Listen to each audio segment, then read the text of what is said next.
নয়ন শেখ অনেক বড় করে আমাকে তুলে ধরেছে। আসলে ভাই আমি এত বড় শিল্পী না, এত বড় ভালো কিছু বুঝিও না, এত বড় শিল্পী হতে পারি নাই। বাংলাদেশে যত ছোট বড় যত শিল্পী আছে, আমি মনে করি ভর্তার নিচে যেমন তরকারি নাই, আমার নিচে কোনো বয়াতি নাই। তারপরে আপনাদের ভালোবাসা, গুরু গোসাইয়ের দোয়া আশীর্বাদে চরণ পাশে দাঁড়ায়, এক একদিন রহমত পাই, এক একদিন পাই না। তো আজকের পালার বিষয় আপনারা জানেন, রুহানি জগৎ থেকেই যিনারা ওলি হয়ে পৃথিবীতে এসেছেন, আল্লাহর মহান দুইজন ওলি, খাজায়ে খাজে গান করলে খাজে গান সুম্মে আজমেরি, গারিবু নেওয়াজ গরিবের বন্ধু, হিন্দের সুলতান হযরতে খাজা মঈনুদ্দিন চিশতি রহমাতুল্লাহ আলাইহি। এই খাজা বাবার জীবনী আমাদের নয়ন শেখকে গাওয়ার আদেশ করেছে, আর আমাকে হযরত গাউসুল আজম বড় পীর আব্দুল কাদের জিলানী মহিউদ্দিন গাউসে সামদানি হযরত আব্দুল কাদের জিলানী বড় পীরের নামে কিছু সম্মান করার জন্য আমাকে আদেশ করা হয়েছে। কারণ এখন আমাদের নয়ন শেখ বলল গত 1 তারিখে ওর সাথে আমার সাথে গান হয়েছে টাঙ্গাইল, ওই রকম স্টেজ সবসময় পাওয়া যায় না রে ভাই, আর ওই রকম গানও সব জায়গায় হয় না। গত 15 তারিখে এই 2 দিন আগে গান করছিল মুন্সিগঞ্জ সিরাজদি খান, দিনের বেলায় গান হয়, জোহর নামাজের পরে গান হয়, আর রাত্রি 10টা পর্যন্ত। যতগুলি মানুষ পাইছি, যেভাবে গান তারা শুনছে, যেভাবে গান দুই শিল্পীর হয়েছে, আসলে পরিবেশে শিল্পীকে গান গাওয়ায়, শ্রোতা শিল্পীকে গান গাওয়ায়। শিল্পীর একক কোনো ক্ষমতা, কোনো পাওয়ার নাই যে পরিবেশ না পেলে। আমি পারি না, অনেকে পারতে পারে, আমি পারি না, এটা আমার দ্বারাই হয় না, আমি পারি না। তো পরিবেশ পরিস্থিতি সবকিছু মিলিয়ে গান শিল্পীকে আসলে গাওয়ায়। আজকে দেশের পরিবেশ পরিস্থিতির উপরে অনেক জায়গায় পালা দিতে ভয় পায়, বলে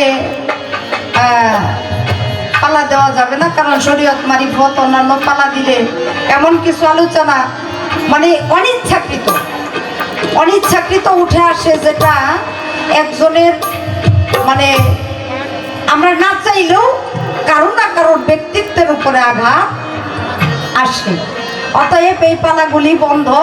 তাই আজকে কর্তৃপক্ষ তারা, যেহেতু আমরা পালা গানের শিল্পী, আর বাউল বিচার গানটা যেখানে বাউলের নাম দেওয়া হয়, যেখানে উরসের নাম দেওয়া হয়, সেখানে একটু পালা না হইলে সেই গান কখনো মানে গান হয় না।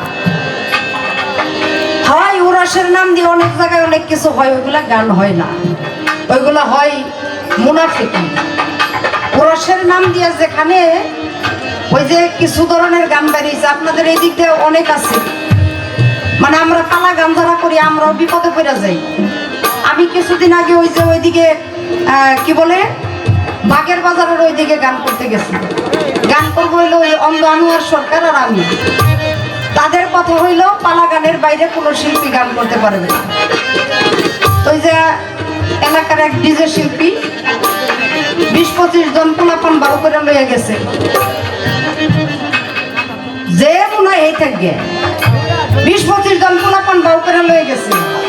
এখন কমিটি বলছে প্রয়োজনে আমরা আগামী রাত্রে গান করাবো, কিন্তু তারপরও আজকে পালা গানের কোনো ব্যাঘাত ঘটানো যাবে না। প্রায় 2টা বাজে যায় আমাদের পালা গান চলতেছে, 2টা বাজে যায় স্টেজে বসছি। বসার পরে মানে ওই কথা বলার পরে একটা গ্যাঞ্জাম সৃষ্টি হয়ে গেছে। যখন গ্যাঞ্জাম লাগে আর কি সেখানে গান থাকে না, আর একটা মনে হয় বাজে স্টেজে গেছে। যাওয়ার পর কমিটি চাই নাই যে অন্য কোনো শিল্পী গান করো, মানে একটা গানটার একটা মানে এমন একটা অবস্থা করলো গানের মাথায় বাড়ি দিয়ে হ্যাঁ তো এইগুলোকে নিয়ে বাইকে গেছি গান গাইতে পারে নাই। উনি যে দিলে দাওয়াত করে লয়ে আইছিল নিয়ে বাইকে গেছে গা। এখন লেখা এখন যে এলো সভাপতি, যে টাকা পয়সা যার কাছে, উনি ওই যে গান গাওয়াইতে দিল না দেখে ওনারে অপমান করে ওই স্টেজ থেকে বের করে দিচ্ছে। এখন গান তো শেষ, এখন ভাই আমগো টাকা পয়সা কেটা দিব? হ্যাঁ যে এত ঘুমাইছে গায়ে কেটাই দিচ্ছে। সকাল 8টা বাজে এদিকে টাকা পয়সা লইয়া তারপরে আসছি। এদের জ্বালায় আমাদের কোনো জায়গায় শান্তি নেই। তা আপনারা একটু পরিবেশ দিয়েন, যেহেতু আজকে আজকে সুন্দর একটা পরিবেশ, আমার ভান্ডারের নামের উপরে আজকের আয়োজন। ইনশাল্লাহ যেই পালারটা দেওয়া হয়েছে এই পালার মধ্যে ফাঁসের কোনো কথাবার্তা নাই, শুধু অলিদের জীবনী। আর অলিদের জীবনী মানেই শিক্ষণীয়। এখান থেকে আমাদের দৈনন্দিন জীবনে কিভাবে চললে একজন পূর্ণাঙ্গ মানুষ হওয়া যায়, এই জিনিসগুলো অলিদের জীবনী থেকে উঠে আসে। অতএব সেই পালা দিয়েছে চমৎকার করে আমাদের নয়ন শেখ খাজা বাবার জীবনীর থেকে একটি গান রাখলেন। গানের পরে আমাকে একটা প্রশ্ন করলেন, জবাব করতে হবে। তারপরে একটা গান করলেন। আমাদের বর্তমান বাংলাদেশের আগামী দিনের যিনি দেশের হাল ধরার কাণ্ডারি, যার উপরে মানুষ ভরসা করে, আমাদের তারেক জিয়া, তাকে নিয়ে একটি গান করেছে। তবে আমি একটি কথা বলবো, আমরা শিল্পী, আমরা হইলাম মুক্ত। হ্যাঁ, আমরা হইলাম মুক্ত পাখির মতো। আমাদেরকে যে ভাবে ভুল শিখাইয়া দেয় ওই বাবা আমরা ভুল বলি, কিন্তু এটা বলতে গিয়ে আমরা যেন বিপদের সম্মুখীন না হই। কেননা আমাদের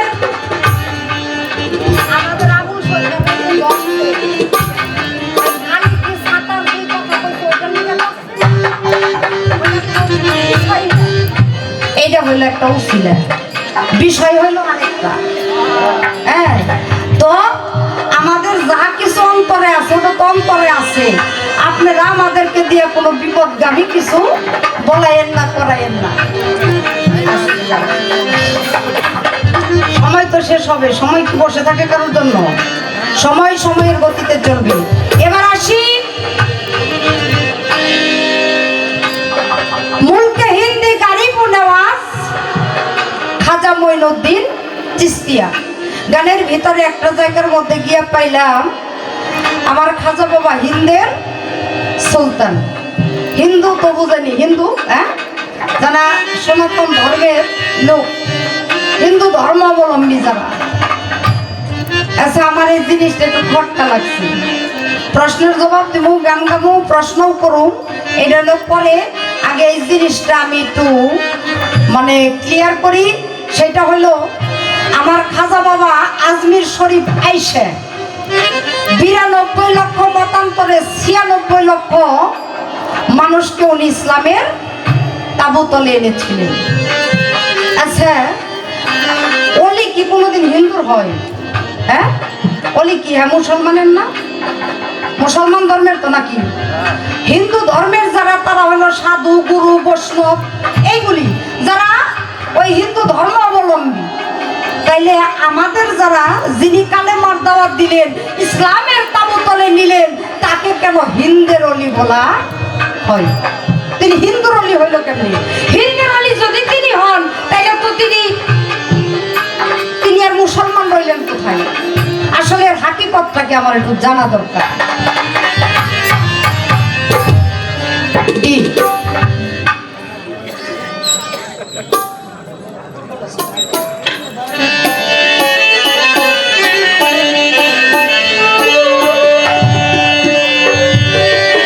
একটা গান করি, একটা প্রশ্ন আসছে, আলোচনা করব, দেখি।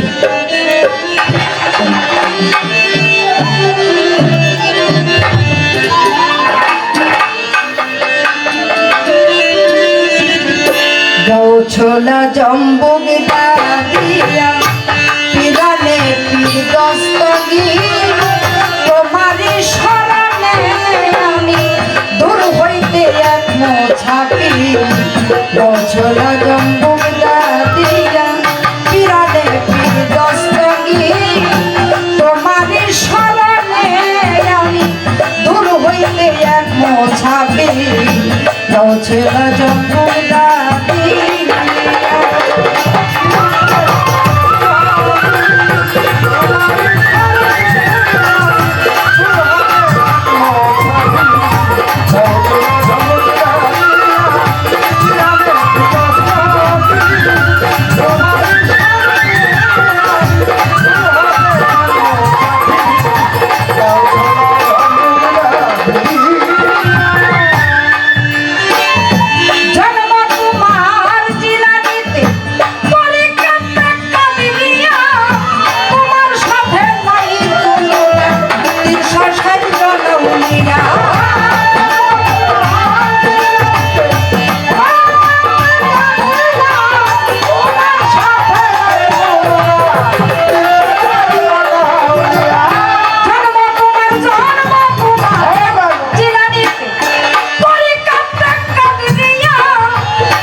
হাজার পয়গাম্বরে ওই নামে করে কি তোমারই শরণে আমি দূর হইতে এক মোছাপি ছোলা জম্বুক দিয়া পিরানে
ছলে সঙ্গে যিনি শ্রেষ্ঠ বীর তোমারই শরণে আমি দূর হইতে এক মোছাপি ছোলা জম্বুক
চন্দ্র সূর্য তারা,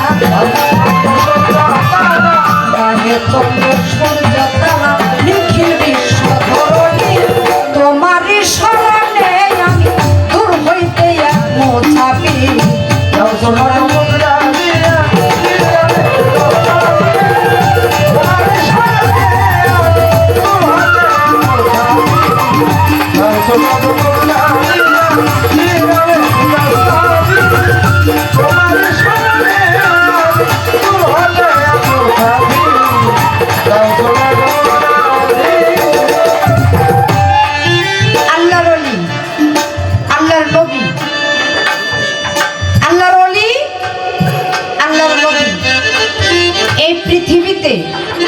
প্রেরণ করা হয় আমাদের সাধারণ মানুষ আমরা যারা আছি আমাদেরকে আলোর দিশা দেখানোর জন্য, আমরা যারা পথভ্রষ্ট, আমরা যারা ভুল পথে পরিচালিত হই তাদেরকে সঠিক পথের সন্ধান দেখানোর জন্য।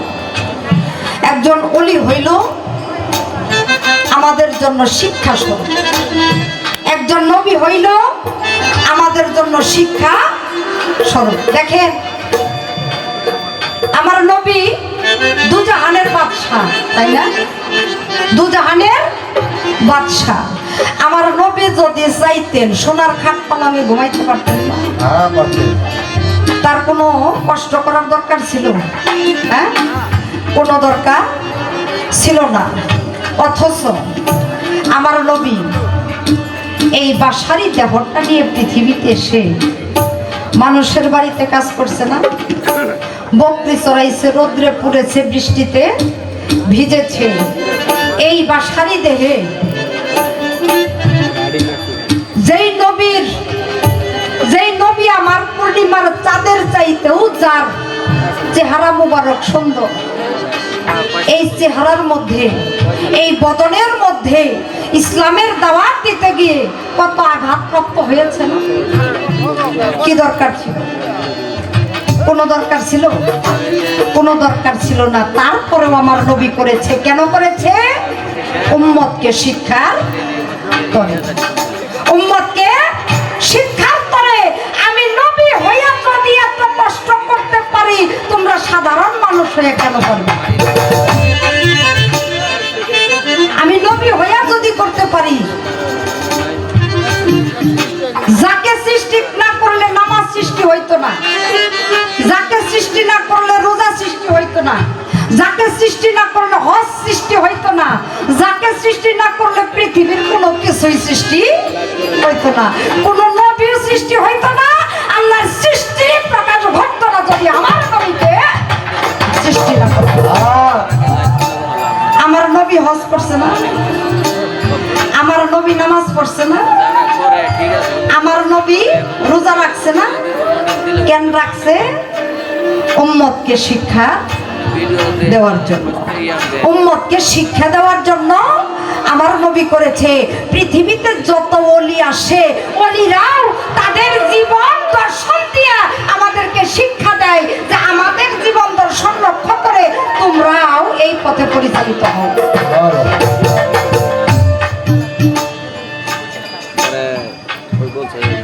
আল্লাহর ওলিদেরও বিপদ আসে কিন্তু বাবা,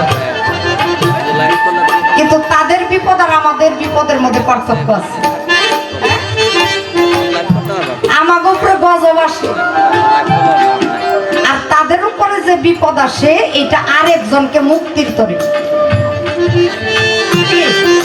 আমার বড় পীর যখন শিশু, ছোট, এই শিশু অবস্থায় যখন 5 থেকে 6 বছর বয়স, তখন আমাদের তো নিয়ম মাফিক স্কুলে দিতে হয় না কোনো পান। আমার বড় পীরকে বাগদাদের একটা বস্তবর একটা মক্তব, সেখানে লেখাপড়া করার জন্য পাঠানো হইল। পথিমধ্যে মরুভূমি দিয়ে যাইতে হয়, পথিমধ্যে এমন একটা জায়গা, সেই জায়গায় ডাকাতের খুব ভয়। আমার বড় পীরের ডাকাইতে ধরছে, আমার খাজা বাবারেও ডাকাইতে ধরছে, আমি অনেক বয়াতিকেও ডাকাইতে ধরছে। কিন্তু আমরা ওই যে কুমিল্লা মেঘনা ওইদিকে যখন গান করতে যাই, যে নয়নদা এখন ওরা তো এইগুলো দেখে না, এগুলো আমরা ফেস করছি। হ্যাঁ, আমগো বরাবর সরকার গান ছাইরা দিয়ে আসতেছে তো মেঘনা নদীর মধ্যে তো দইরা বইছে দইরা বইছে পরে উনি হারারি করে মানে পকেটে টুপি থাকতো তো টুপিটা বের করে হয়েছে উনির মতো হ্যাঁ মাথার মধ্যে দিয়ে নামাজে দাঁড়াই গেছে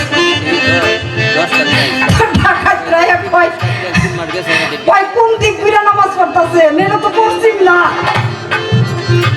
আপনি তো ভুল দিকে ঘুরে নামাজ পড়তেছে হ্যাঁ ওই নামাজ টামাজ পরে পড়েন যা কিছু আছে রাত ধরে গান টান গেলে দিয়ে যান ওই বাবা আমি আবুল সরকার আমাদের ছিল না কয় হসিনি তো আপনার গান শুনি রাত ধরে গান শুই নাইছি তো অন যা ছিল এইটা দেন আগে হ্যাঁ আমাদেরকে ডাকাইতে ধরা আর আল্লাহর ওলিদেরকে ডাকাইতে ধরার মধ্যে পার্থক্য কি দেখে এই শিশু বালক রাস্তা দিয়ে যাওয়ার সময় ডাকাতের ভয় আছে এটা মা জানে মাই জেনে 40টা স্বর্ণ মুদ্রা বগলের নিচে সেলাই করে দিছে যাতে ডাকাইতে বুঝতে না পারে কারণ এই শিশু বাচ্চা এই বাচ্চা লেখাপড়া করতে যাবে ওখানে কি আর একটা খরচের ব্যাপার আছে ওইখানে এটা লাগবে এই জন্য মাই 40টা স্বর্ণ মুদ্রা বগলের নিচে সেলাই করে দিয়ে দিছে ওই মরুভূমি দিয়া যখন যেই কাফেলার সাথে দিয়েছে কয়েকজন মিলে মিলে আরব দেশে কাফেলা করে চলাফেরা করতে পারবে যখন যাইতেছে ডাকাইতের দল তো সামনে এসে হারাই গেছে কার কাছে কি আছে দাও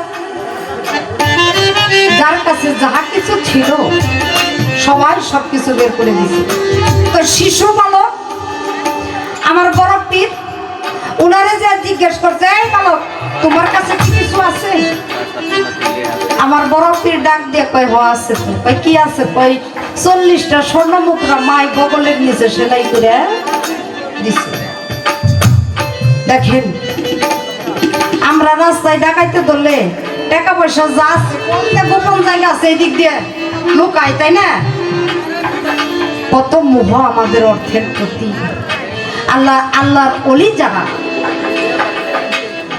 ডাক দিয়া কয় আমার বগলের নিচে 40টা স্বর্ণ মুদ্রা আছে নিয়ে যাও ডাকাইতে এই কথা শুই না হতভম্ব হয়ে গেছে এই ছোট বালক যেই জায়গার মধ্যেই এই স্বর্ণ মুদ্রাগুলো সেলাই করে দিছে এটা ও না বললো তো আমরা জীবনেও দেখতে পাইতাম না বুঝতেও পারতাম না এই তো সাধারণ কোনো বালক না নিয়ে গেছে ডাকাইতের সর্দারের কাছে সর্দারের কাছে গিয়া কইতাছে সর্দার কাজ তো একটা গইটা গেছে কয় কি করছে কি আনছস দে তাড়াতাড়ি কয় আনছি তো জান আর আনছি কিন্তু একটা বড় ঘটনা ঘটে গেছে কি ঘটনা কয় এই ছোট একটা বালক ওর বগলের নিচে 40টা স্বর্ণ মুদ্রা আছে ও এটা যদি না বলতো আমরা কেউ বুঝতে পারতাম না আমরা জিজ্ঞেস করছি ও এই কথা বলে দিছে ডাক দিয়ে আমার বড় পীরকে জিজ্ঞাসা করছে তুমি কি ভয় পেয়েছো বলে না আমি ভয় পাইনি আমি আল্লাহকে ছাড়া কাউকে ভয় পাই না বলে তাহলে তুমি এতটুকু পালো তুমি জানো ডাকাইতে ধরেছে তুমি এই অর্থের কথা না বললে কেউ জানতো না তুমি এটার কথা কেন বললে বলে আমার মা বলেছে যত বিপদ আসুক না কেন কখনো যেন মিথ্যা কথা না বলি বাবা জান সন্তানকে ছোটবেলা থেকে শিক্ষা দেন কারবারির একটা বেগুন ছিঁড়ানলো কারবারির 2টা মরিচ ছিঁড়ানলো আগে জিজ্ঞেস করেন এটা কোথা থেকে আনছো বাবা এটা আনা যাবে না সৎ শিক্ষা ছোটবেলার থেকে যখন দেওয়া হবে ওই সৎ চিন্তা ভাবনা নিয়ে বড় হবে ডেকে ডেকে বললো আমার মা বলেছে আমি যত বড় বিপদ আসুক আমি যেন কখনো মিথ্যা কথা না বলি তাই আমার স্বর্ণ মুদ্রা ছিল আমি সত্যি কথা এই ডাকাতদের কাছে বলে দিয়েছি ডাকাইতের সর্দার আমার বড় পীরের দিকে তাকাইছে দেখে আমার বড় পীরের চেহারার মধ্যে যে জালালি ভাবটা চলে আসছে এই জালালি ভাব দেখা ডাকাতের ওই হৃদয়টা মনের মতো পাথরের হৃদয়টা মনের মতো গলে নরম হয়ে গেছে এই শিশু অবস্থায় আমার বড় পীর প্রত্যেকটা ডাকাতকে কালেমা পড়ায় তারা মুসলমান বানায় তাহলে আমাদের উপরে আসে আসে রহমত। আমার বড় পীরের বিপদের উছিলা করে এতগুলি ডাকাতকে আল্লাহ সঠিক রাস্তায় পরিচালিত হওয়ার সুযোগ করে দিয়েছে।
কবে চাইয়া লুটাইবে মাতাল রাজাকের শির, তোমারই স্মরণে আমি দূর হইতে মোছাবি।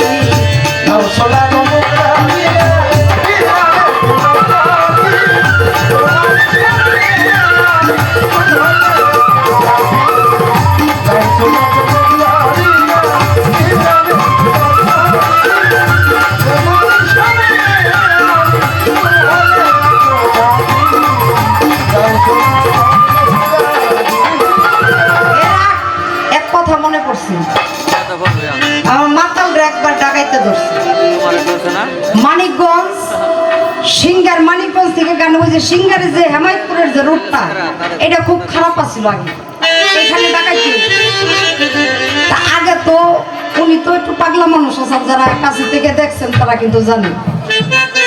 গানে গেছে, গান টান গাইছে, গাওয়ার পরে কমিটি টাকা দেয় নাই, টাকা দেয় নাই। আস্তে আস্তে ওই যে কি বলে ওই যে ভটভটি টমটম আসছিল না আগে গাড়ি, এইগুলা দিয়ে আস্তে আস্তে রাস্তায় আসতে পরে একটু ডাকাইতে ধরছে। দইরা কয় কয় কেরা তোরা, মাতাল ডাক দিয়ে কই যাই তোরা কেরা, কয় আমরা তো ডাকাই, কি কি নিয়ে আসছেন তাড়াতাড়ি দেন। ডাক দিয়া কয় তোরা কি হাসাই ডাকায়, কয় কি আমগো দেখে কি সন্দেহ হয়, চাকু মাকু বের করে দেখাইছে। কয় ধর বেটা, তোরা যদি ডাকাইতে থাকস তবে একটা সুযোগ, তবে এটা পরীক্ষা, তোরা যদি ডাকাইতে থাকস তবে আমি দিমু কি, আমারে তো কমিটি আজকে টাকা দেয়নি, তোরা যদি এই টাকা উঠাই দিয়া পারস তাহলে বিশ্বাস করুন যে তোরা ডাকাই। ডাকাইতের দল কয় যে কই কোথায় গান করছেন, কয় অমুকের বাড়িতে, কয় লন গেছে ৬,০০০ টাকা বায়না তা গেছে, যাইয়া বাড়িওয়ালারে ডাইকে উঠাইছে, যাই আরম ধরম কইরা মানে ডর ভয় দেখাইয়া টাকা উঠাইয়া লইছে, নিয়ে রাস্তায় যেই জায়গায় ধরছিল ওই জায়গায় আসছে। তাই সে কয় উস্তাদ এই যে নেন টাকা নেন, কয় বুঝছি তোরা হাসা ডাকায়, মানে এক কাম কর, তোরাও কষ্ট করছিস আমিও কষ্ট করছি, আমি কষ্ট করছি হলো গান গাইয়া, আর তোরা কষ্ট করছিস হলো টাকা উঠাইয়া, তোরা অর্ধেক নিয়ে আর আমি অর্ধেক।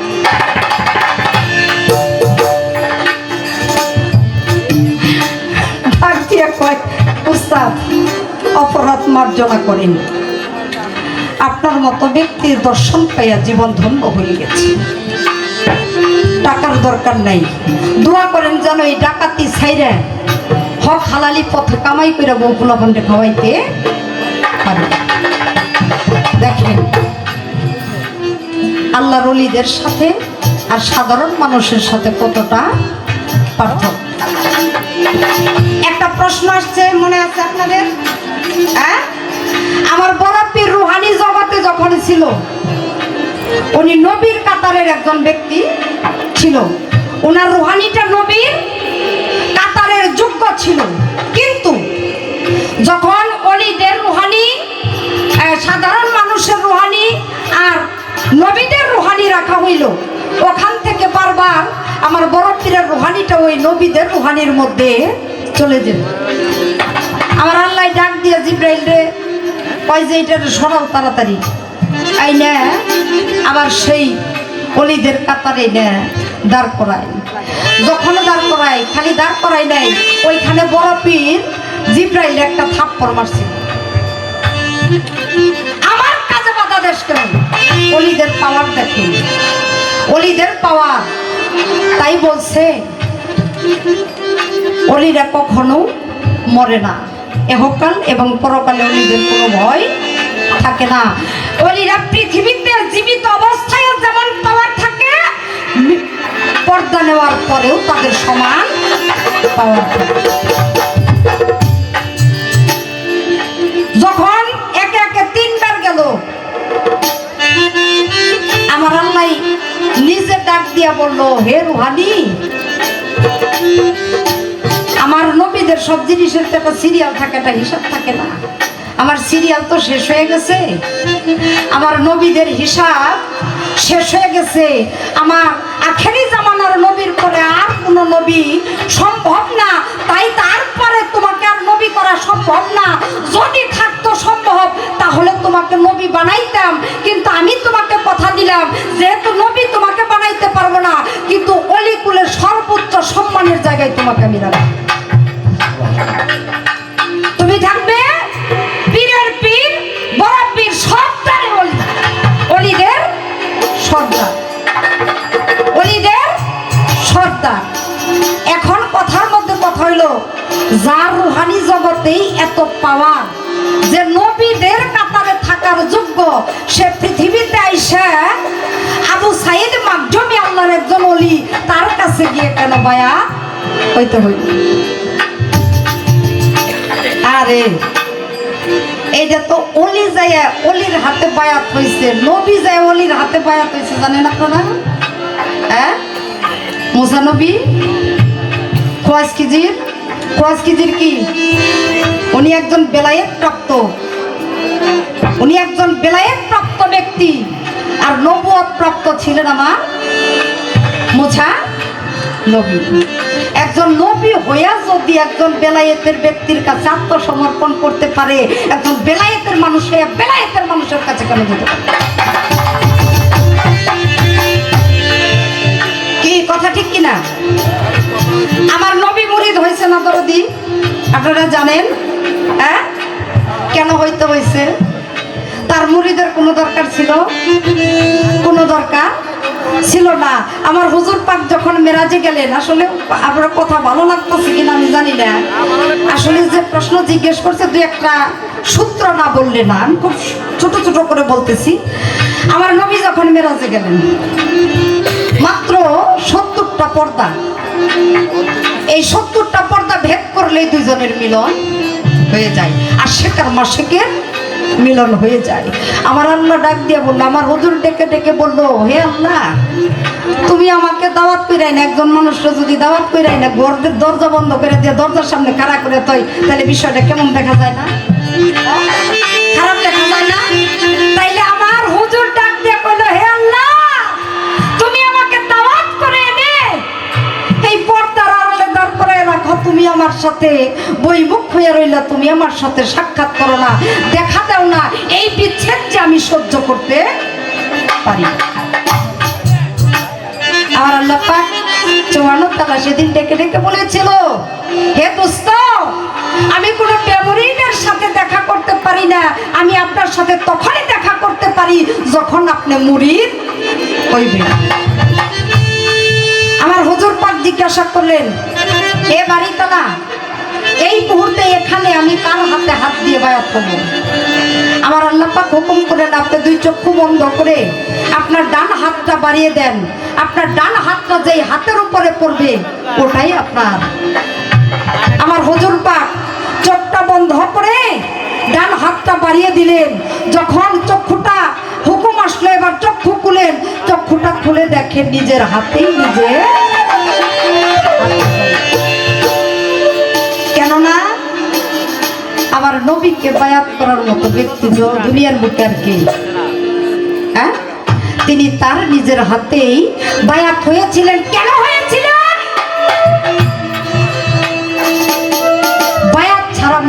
কোনো রাস্তা নাই। তুমি যত বড় ব্যক্তি হও, তুমি যত বড় বুজুর্গানি হও না কেন, তোমার কারো না কারো কাছে এই মাথাটা নত করতে হবে। আমার বড় পীর, পীরের পীর, বড় পীর যত বড়ই হোক, ছেলে যদি জজ হয়, ব্যারিস্টার হয়, বাপ যদি কৃষকও থাকে, বাপের সম্মানটা বাপের জায়গা। কথা ঠিক কিনা? পীর যোগ্যতাই যদি কম বাবা যান, প্রাইমারি স্কুলের যে মাস্টার, উনি যখন লেখাপড়া করেন, ওনার একটা ছাত্র ওনার চাইতে বেশি শিক্ষিত হয়ে বড় বিসিএস ক্যাডার হয় না, এরকম আছে না? আচ্ছা, বিসিএস ক্যাডার হয়েছে, প্রাইমারি স্কুলের স্যারকে যখন দেখে, দেখা মাত্র চেয়ারটা ছেড়ে দিয়ে পায়। কেন করে? যার যার শিক্ষা গুরু, যার যার গুরু, সে যোগ্যতায় যাই হোক না কেন, আমার গুরু আমার কাছে আসমান বরাবর। আমার বড় পীর রুহানি জগৎ হইতে অলি হইয়াই তারা পৃথিবীতে আসছে। বড় পীরও আমার খাজা বাবাও রুহানি জগৎ হইতেই তারা অলি হইয়া আসছে। তারপরেও তাদের একটা সার্টিফিকেটের প্রয়োজন। ওই সার্টিফিকেটটা না হইলে একটা ব্যক্তি কোন স্কুলে না যায়, যত লেখাপড়া করে, যত বিদ্যা অর্জন করে, ওইটাতে সরকারি কোনো চাকরি হয় না, কোনো চাকরি করা সম্ভব না। সে অনেক বিদ্যা অর্জন করছে, যদি কোনো চাকরি করতে হয়, যদি তার কোনো ডকুমেন্টসের প্রয়োজন হয়, তাহলে অবশ্যই তাকে কোনো প্রতিষ্ঠানে গিয়ে লেখাপড়া করে পরীক্ষা দিয়ে তাকে সার্টিফিকেট দিতে হবে। আমার বড় পীর যত বড় পীরই থাকুক না কেন, শুধু তাই না, যখন মেরাজে গেল আমার রাসূল পাক সাল্লাল্লাহু আলাইহি সাল্লাম, যখন বুরাকে উঠবে, বুরাক নড়ে চড়ে, বুরাকের মধ্যে উঠতে পারে না, এমন সময় দেখে বুরাকের নিচে একটা পাথর, হ্যাঁ, একটা পাথর। আমার হুজুর ওই পাথরের উপরে পা দিয়া বুরাকের মধ্যে উঠছে, উঠার পরে নিচের দিকে তাকাইয়া দেখে ও বুরাকটা ঘামতেছে, হ্যাঁ, পাথরটা ঘামতেছে। এইটা দেখে আমার বড় পীর লক্ষ্য করে যে এইটা তো সাধারণ কোনো পাথর না। পাথরকে জিজ্ঞাসা করে, হে পাথর তুমি কে? পাথর সেদিন জবাব দিয়েছিল, আমি একজন অলি রুহানি, পৃথিবীতে এসে যাকে আব্দুল কাদের জিলানী মহিউদ্দিন নামে ডাকা হবে। আমার হুজুর পাক সেদিন দোয়া করেছিল, যেই কাঁধে আমি নবী আমার রাসূলের পা পড়েছে, ওই পা সমস্ত ওলিদের কাঁধে থাকবে। আমার বড় পীর যেই দিন দুনিয়ায় আসছে, বিভিন্ন সাধুরা বিভিন্ন জায়গায় থাকে না, হ্যাঁ, বিভিন্ন জীবনীতে প্রমাণ করেছে। সাধুরা সেদিন একদল সাধু বসে আছে, অলি বসে আছে, গল্প করতেছে, কথা বলতেছে, এমন সময় গাটা ঝাড়া দিয়ে উঠছে। যখন ঝাড়া দিয়ে উঠছে, সবাই তো আর সচেতন থাকে না, বাজন থাকে। কিছু সাধারণ মানুষ আছে যারা ডাক দিয়ে জিজ্ঞাসা করে, হুজুর আপনি এমন করলেন কেন? বলে আমার কাদের মধ্যে কে যেন পা। ঠিক ওই মুহূর্তটার মধ্যে আমার বড় পীর দুনিয়াতে আসছে। তাই একজন মানুষ আর একজন মানুষের কাছে যাইতে হবে, এই শিক্ষার তরে আমার বড় পীর তার পীরের কাছে গিয়ে হাত দিয়া বায়াত গ্রহণ করছে।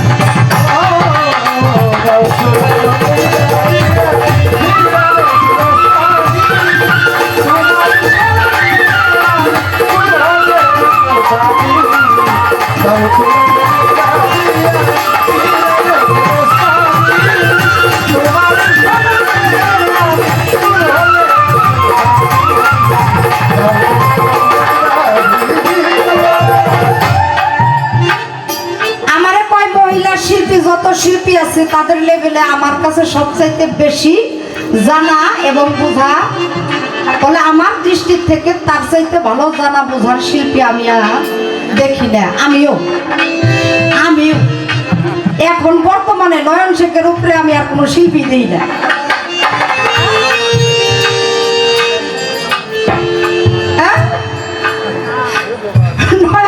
নয়ন শেখের উপরে আমি কোনো শিল্পী দিই না। যেই দিকে যাই, যেই দিকে তাকাই, খালি নয়ন শেখ, খালি নয়ন শেখ। তাইলে তারেও তো আমার ওই রকমই একটা জিজ্ঞান লাগে নাকি? হ্যাঁ, এখন আমি ছোট্ট একটা কথা জিজ্ঞাসা, আমার আমার খাজা বাবার বয়স যখন 15 বৎসর, 14 মতান্তরে 15 বৎসর, এমন সময় আমার খাজা বাবায় পৈতৃক সূত্রে একটা ফল বাগান পেয়েছিলেন। পৈতৃক সূত্রে থাকে না, একজনের সম্পদ, বাপের সম্পদ থাকে, এটা ভাগ করে বাইরা আমার খাজা বাবার পৈতৃক সূত্রে একটা ফল বাগান পেয়েছিলেন। ওই ফল বাগানের ফল বিক্রি করে উনি জীবিকা নির্বাহ করতেন। আমার খাজা বাবাই 15 বছর বয়স যখন, তখন ওনার পিতা বিয়োগ হয়। কিছুদিন পরে ওনার মাও পৃথিবী থেকে চলে যায়। তখন ওই ফল বাগানের ফল বিক্রি করে উনি জীবিকা নির্বাহ করেন। হঠাৎ করে ফল বাগানের গাছের মধ্যে পানি দিতেছে, এমন সময় আল্লাহর একজন পাগল এসে ওই ফল বাগানে উপস্থিত হয়েছে।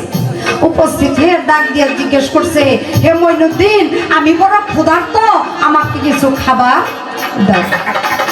আমার খাজা বাবাই নিজের হাতে কিছু ফল ছিঁড়ে সেই পাগলকে খেতে দিলেন। সেই পাগল আর কেউ না, আল্লাহর একজন মস্ত বড় ওলি, আল্লাহর একজন মস্ত বড় ওলি। উনি যখন এই ফলটা খেতে দিলেন, উনি কিছু অংশ খেয়ে আর কিছু অংশ আমার খাজা বাবারে খাইতে।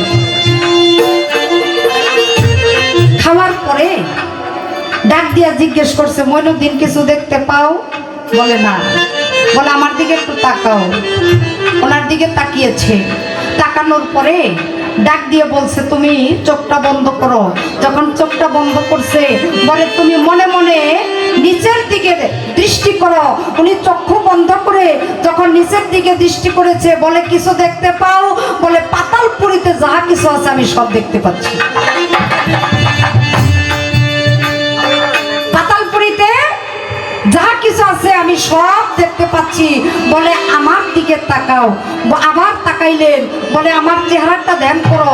চেহারাটা ধ্যান করলেন। বলে আবার চক্ষু বন্ধ করো। এইবার চক্ষু বন্ধ করে তুমি উপরের দিকে মনে মনে ধ্যান করো। উনি উপরের দিকে তাকাইলেন। চক্ষু বন্ধ করে যখন উপরের দিকে ওনার ধ্যান জ্ঞানটা রাখলেন, বলে কি দেখতে পাও? বলে আমি আরশ করছি, লৌহ কলম যাহা কিছু আছে আমি সমস্ত কিছু দেখতে পাচ্ছি।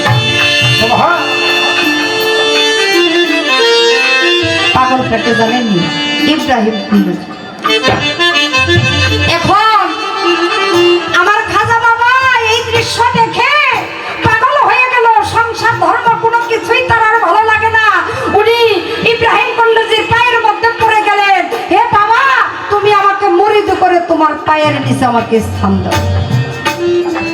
ইব্রাহিম কুণ্ডুজি ডেকে ডেকে বলেছিল, আমি তোমাকে মুরিদ করতে পারবো, তুমি চলে যাও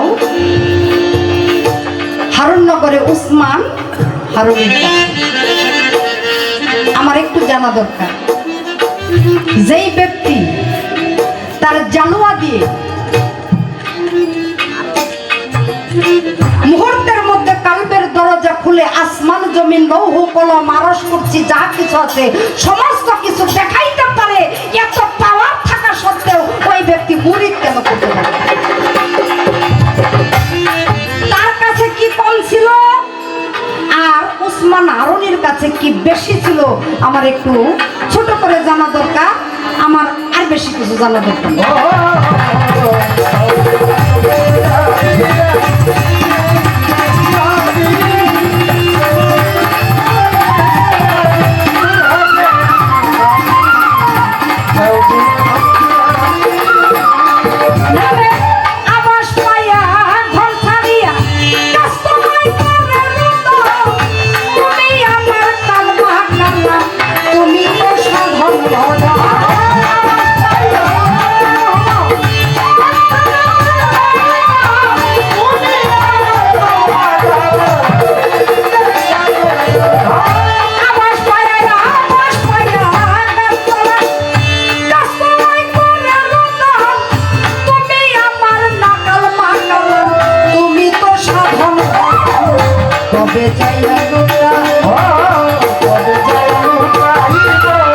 কবে চাইয়া লুটাইবে মা আল্লাহ